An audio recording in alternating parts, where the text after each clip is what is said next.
Hello, Grant. Good morning. How are you, Christy? Good. How are you? I'm doing well. Cannot complain. Good. Well, welcome everyone to our podcast. Today's episode I think is a good one.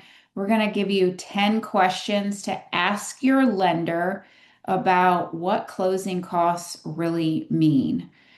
Before we started our call, Grant and I were talking about how sometimes veterans think that because they're able to do zero down, that means they come to the table with zero money at all for closing. And we want to destroy that myth so that our buyers are educated and really understand what closing costs really mean. So Grant is with Statewide Mortgage and he's a wealth of information. So let's get started on question number one. Excited. Yeah. Yeah. So, can you give me a full breakdown of my closing costs? We're not going to spend 30 minutes about this. However, in a nutshell, can you Sure. really just kind of define what the closing costs are? Because I want to preface this with saying that some people think that if they're doing an FHA loan at 3.5% or a conventional loan at 5%, that that's it. That's Right. all they have to put down. They don't understand, like, you're going to have closing costs and you're going to have your down payment. Correct. Yeah. So that's a great point, and that's something to always think about. That is one of the main things we discuss, specifically with first-time home buyers. Most repeat buyers, if they've been through the process, they have a general understanding of what it means to have closing costs. But you're absolutely correct. The closing costs, when you hear that term, that's something completely separate than your down payment. And all the 3.5% downs, or if you're going for a VA loan, 100% financing, the 100% applies towards loan amount to the value of the property. So that just affects the down payment, how much you're actually going to bring towards the property at closing. Closing costs are totally different. And just a quick breakdown, I will not go line by line because we want people to listen to this. So I'm not gonna, they're gonna get bored if I go line by line right now, Yeah. but I would love to go line by line once we have a client. That's exactly what we do for any new clients. We send them a detailed loan breakdown as soon as we get them pre-approved to show them every line item. But in general, the big buckets of closing costs are number one, your title fees, right? Those are the majority of the closing costs, the title fees.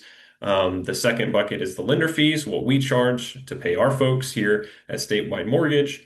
And then you have what's called your prepaid, which are your taxes, your insurance, and any interest that you're going to accrue between when you close the loan and when your first payment is on that mortgage. So those are the big buckets, and obviously your taxes and insurance. That's what we do. We collect a little bit up front in what's called an escrow account if you are going to escrow taxes and insurance, and then we add an additional cushion with a few months of taxes and insurance to make sure you're on track to whenever your taxes are due or your insurance policies due, that you have enough in that escrow account. So those are the 3 to 4 main areas of closing costs. And you can typically expect, 2 to 3%, depending on the area you're purchasing in, the type of property you're purchasing also affects the amount of closing costs specifically, and what title company you choose and what lender you choose. So all those will affect the total amount of closing costs that you'll have. So that's my short summary.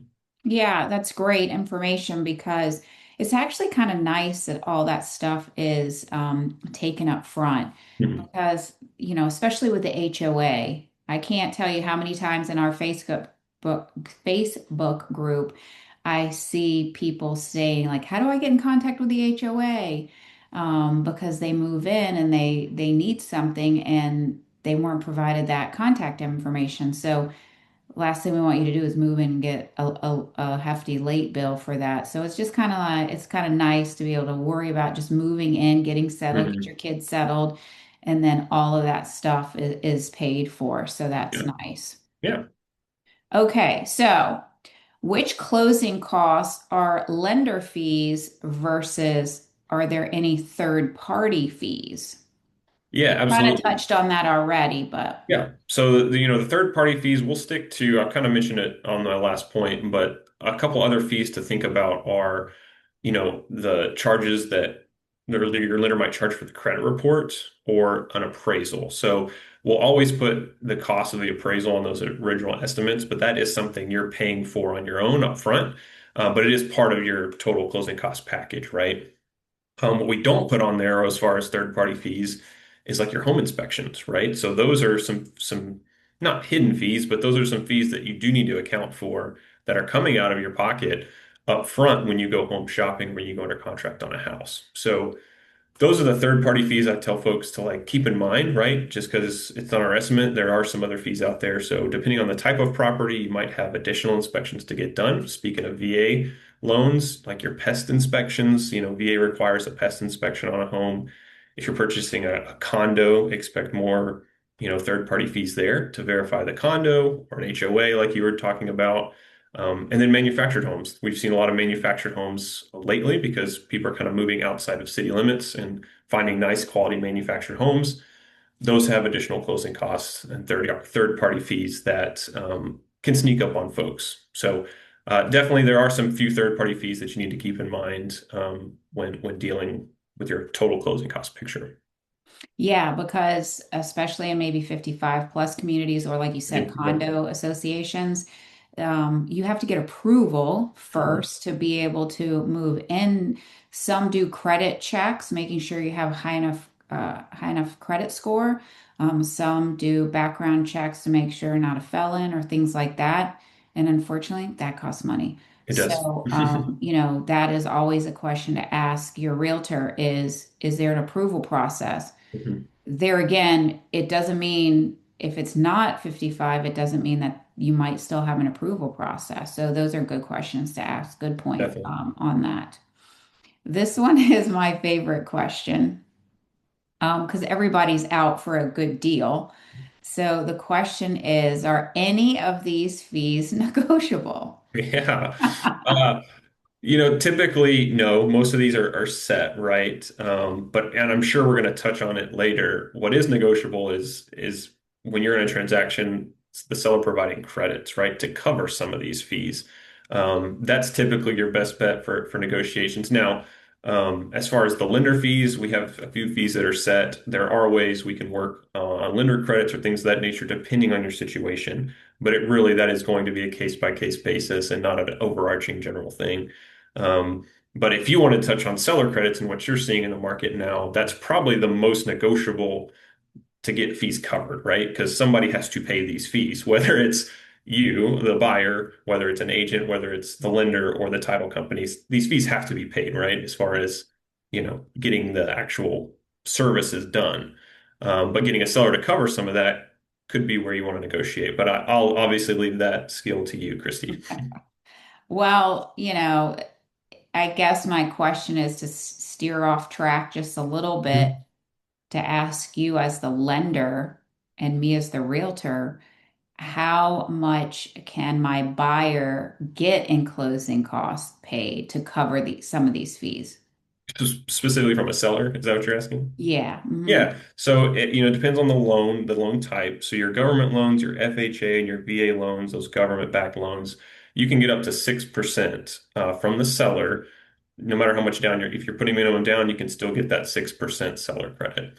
If you're conventional, if you're putting minimum down, the max is 3% in closing costs. Now, if you put down more funds on a conventional loan, you can actually increase your seller credits, right? Because you putting more money down, obviously it's less risk for the lender, so they're allowing more seller credits, right? So you put additional funds down, then you can get more on a conventional loan. But if you're for your FHA first-time home buyer, if you're a VA first-time home buyer, you can actually get up to 6% from the seller, which is amazing. Because then we can use that credit not only to cover your closing costs, but if we have extra, we can use it to buy down your interest rate as well. So that's the strategy we've been seeing a lot lately. Yeah. And I know like a lot of sellers don't love to help pay with that. One, because the compensation that they're giving to the agents is based off of that purchase price. Right. So, at the end of the day, that seller is netting less, Correct. because of helping with those closing costs. But in this market, where at least here in Tampa, we're more at a balanced market. all they could do is say no. So if you're a little tight on money coming to the table at closing, it certainly doesn't hurt to ask. So I love that topic because I think a lot of people don't know that that's a possibility, and that could be super helpful, especially for first-time homebuyers or veterans Definitely. that might be in a little bit of a cash crunch.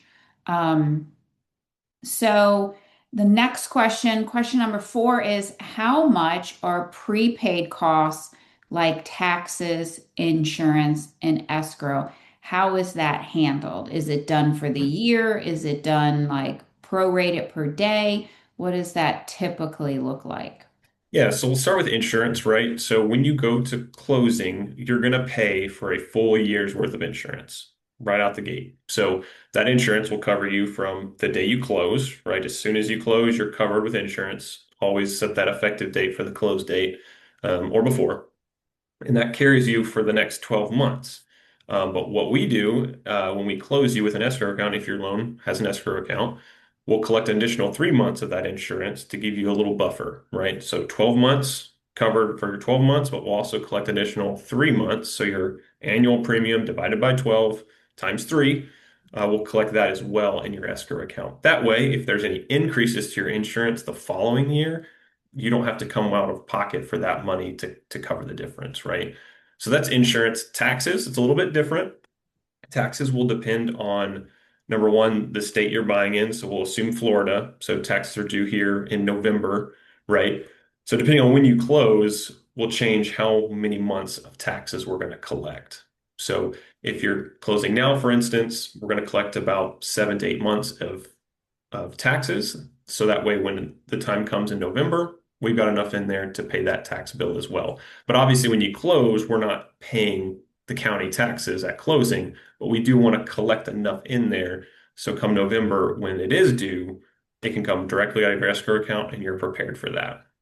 So those are the things we collect, upfront as far as escrow collection. Yeah, because in the state of Florida, we take ownership of the home the day of closing. Correct. So if you closed on your home today, you would start paying taxes on your home, today, HOA as well, power, obviously, electricity, setting it up in your name. So, that's important to understand. It's the day of closing itself. Correct. Okay. Number five, will my interest rate affect my closing costs? It can, right? So, like we talked about previously, if you've got a seller credit and you're looking to buy down the interest rate, if we charge what's called discount points for that rate, your closing costs, the whole package will actually go up, right? That's your decision. We leave that up to the client to see what's best for them, to see how much it costs to buy down an interest rate versus how much that's going to save you over time. We want to make sure that that makes sense for every client. So absolutely, if depending on what interest rate we lock in and how much discount fees that we're paying to get to that rate could affect your total closing costs.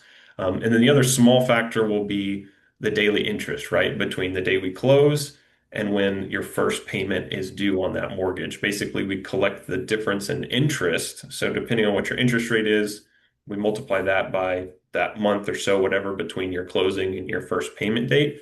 That'll be part of your closing cost package as well. And so that will affect, like if you close on the first of a month versus the 30th of the month, your prepaid interest will be a little bit different. So that's other something to keep in mind is when we send estimates, we want to try to be sure that, we're sending it showing it on around the 15th of the month is what I like to set my estimates at. That way you've got a happy middle ground depending on when you close. So those things can affect it, the interest rate. Yeah, so in a previous video, we kind of talked about starting that relationship, getting the pre-approval done all before you start house hunting. One thing, another reason why to develop that relationship with you prior to shopping for a home is because that rate buy down.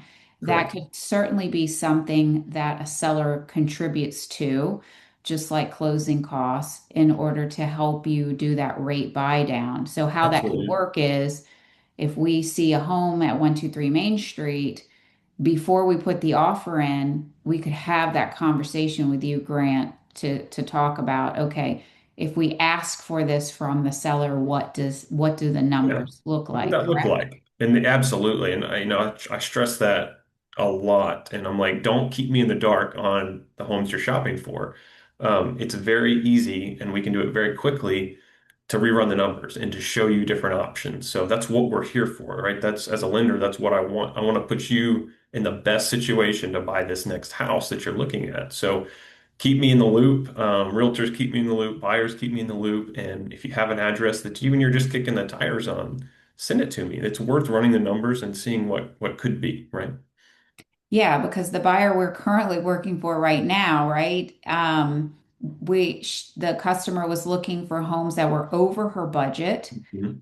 and I was like, oh my gosh, you know. So every time she found a house that she thought she might fall in love with, I in the background would run to Grant and say, hey, what is this offer going to have to look like? And, I remember telling you, like, cross your fingers, like, this is going Cross to your be a fingers. big one if we can get this done. Yeah. And they gave us closing costs. They Yep. reduced the price of the home. Yep. They weren't willing to do any repairs on the home. So you kind of weigh your options. Yeah. I think if we would have come in with a higher offer, we might been able to Might get a have. new AC unit, but Sure.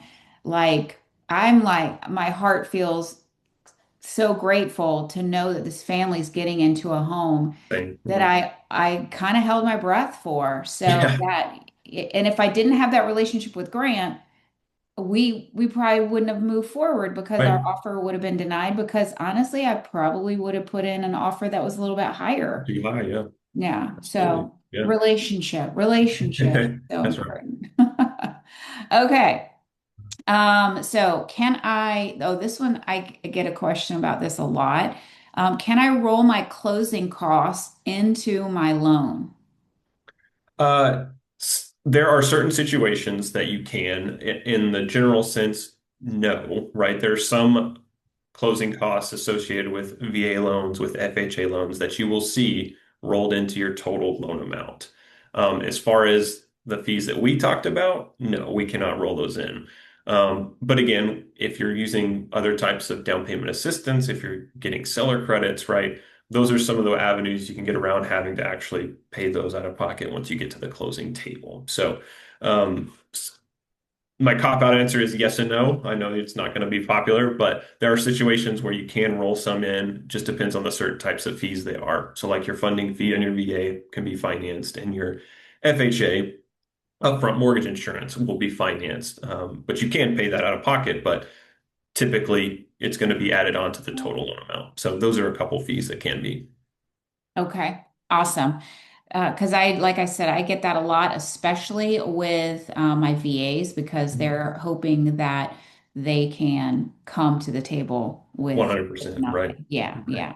yeah. So the next question is there an option for consular sessions to help cover closing costs? Well, yes, And there is.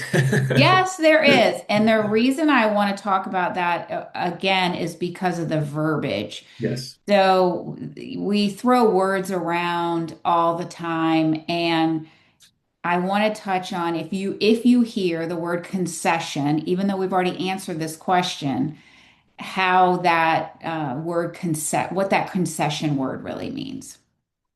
Yeah, well, in our mind, we treat it like a credit. That's right. So you think the same thing. I know that's a word that we don't use a lot other than going to the concession stand, but like, so It's at baseball at a season. ball game, yeah. So that's what I think when I hear that word, to be honest, Hot if dogs. I'm being truly blunt.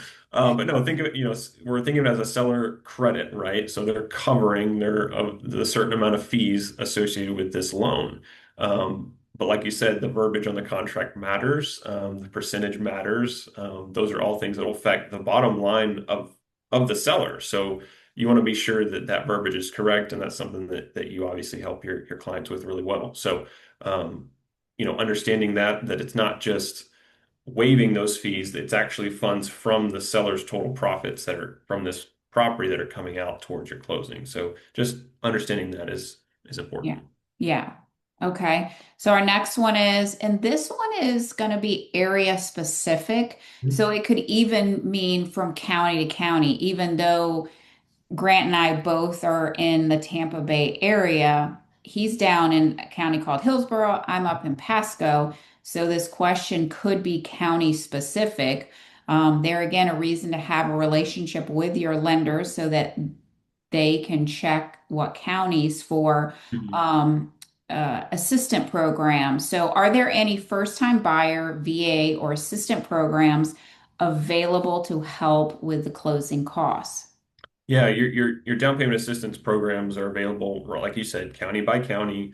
But there's even some state level programs too, and national programs. We actually have the ability to do that, and those can be great for certain situations, right? You want to make sure that it really makes sense to the client. Majority of these programs, what it gets overlooked is that it is actually another loan on the property. It's not just a check to cover the closing costs. It's actually a second loan tied to the property. So that's something that gets often overlooked with a lot of the down payment assistance programs. Doesn't mean they're bad. I'm not saying that in a negative sense, but that is something to keep in mind that when you do get these down payment assistance loans, most of them will be required to be paid back once you refinance or sell that property. So that will affect your final numbers when you become the seller, when you sell this loan or sell this property that has the down payment assistance loan tied to it. So that factors in my mind, the total closing cost picture, right? Just because you get into the house for a lot less money, you got to think about your future, right? What are your plans for this house 3, 5 years from now? Is this a one-step house? Is this your final house?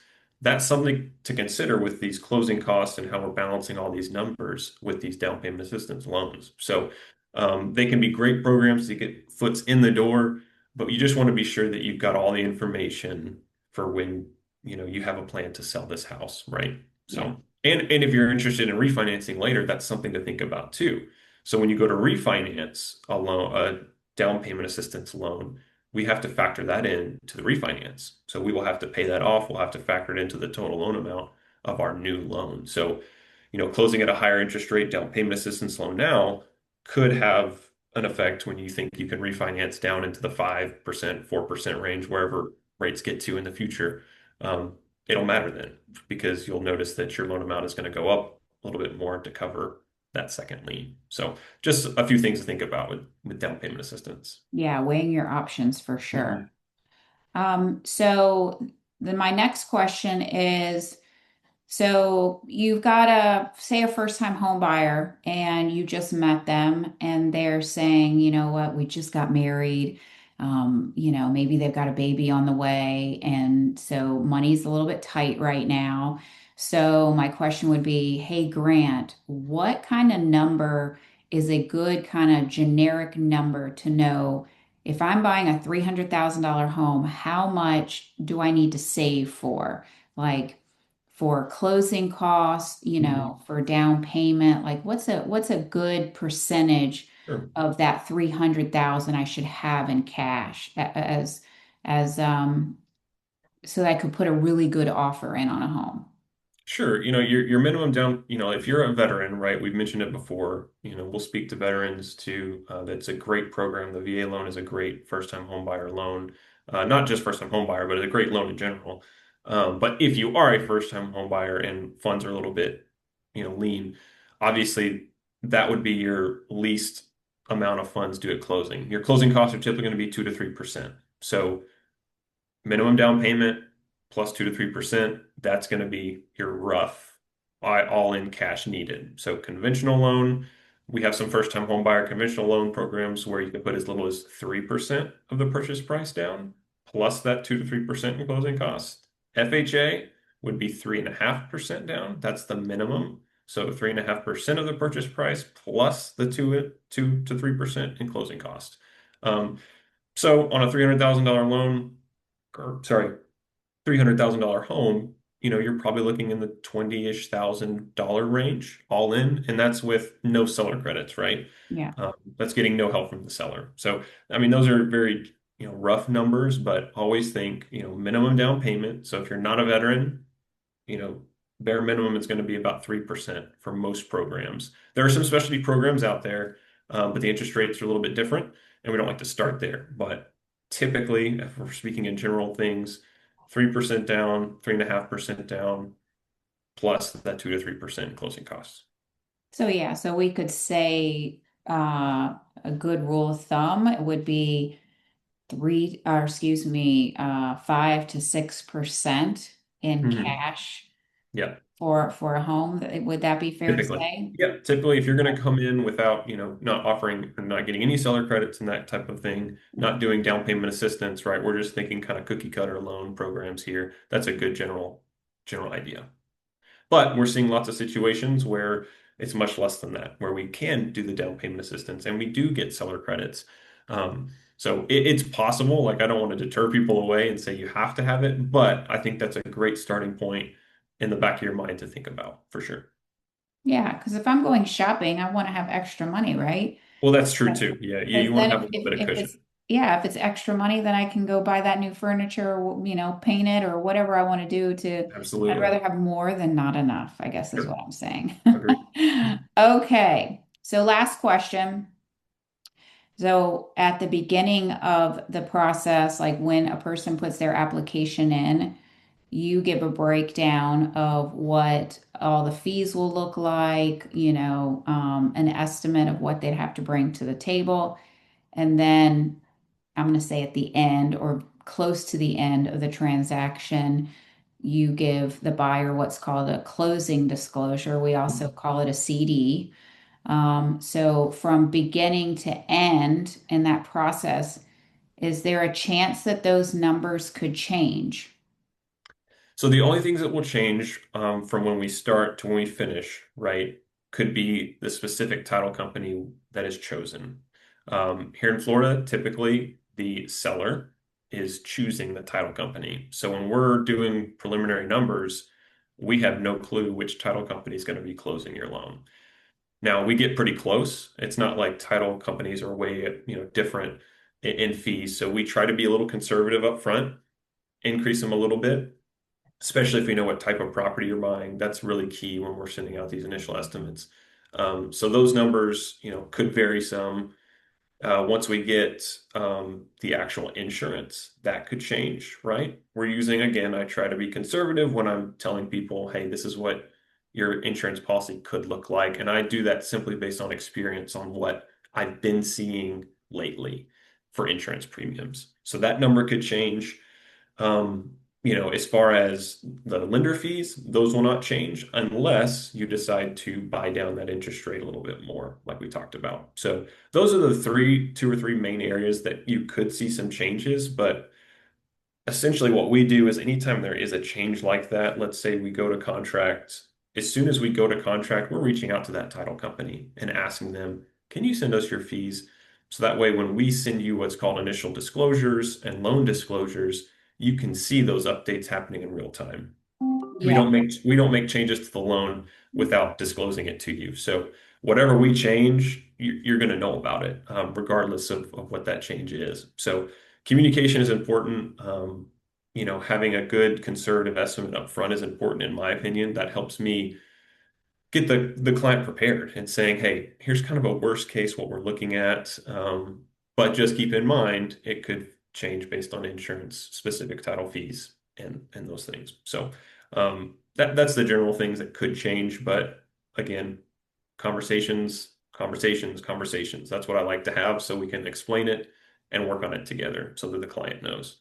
Yeah, and just to add a tidbit, that closing disclosure that's given at the end of the transaction has to be in the hands of that buyer before we can close on the property, right? Correct. Yeah. So we send what's called an initial closing disclosure. That just covers the requirement of timing, right? They have to have it a certain amount of time before they close.